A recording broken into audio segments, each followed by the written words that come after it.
Përveç detyrimeve ushtarake dhe atyre rekreative, ku bën pjesë edhe fitnesi, ushtarët Amerikanë në kampin Bonsteel ofër Ferizajt kanë mundësi të kryen edhe studime. James Wong është një ushtarak rreshter i lartë, i cili studion menaxhmentin e biznesit në Kolegjin e Universitetit të Marylandit, dega në Bonsteel.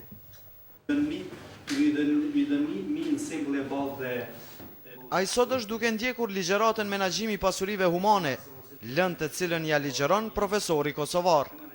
Sipas tij, kryerja e detyrës profesionale dhe ngritja arsimore nuk është një punë shumë e vështirë. A mund të na e shpjegoni sa e vështirë është të jesh në të njëjtën kohë ushtar dhe student? Nuk është shumë e vështirë. Unë e pëlqej punën që e kryej në kampin Bonsteel, e po ashtu e pëlqej shumë edhe studimin që e kam zgjedhur. Cili është mendimi juaj për profesorin?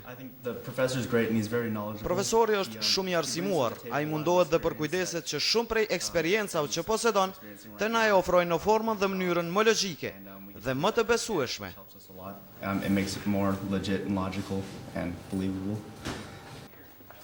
Studimi në këtë kolegj një ushtari amerikan i kushton $4.500, ndihmë e cila i jepet nga shteti, duke përjashtuar literaturën të cilën ai duhet ta blejë me paratë veta. Ata kanë mundësi të studiojnë 20 drejtime, kryesisht shkencore. Kolegjit e Universitetit të Marylandit, brenda kampeve ushtarake amerikane, kishin kërkuar që t'u ofrohet mundësia e studimit. Laura Bush. Sot ky universitet u ofron studime të gjithë ushtarakëve amerikanë në tërë botën, ku ata kryejnë misionet e tyre.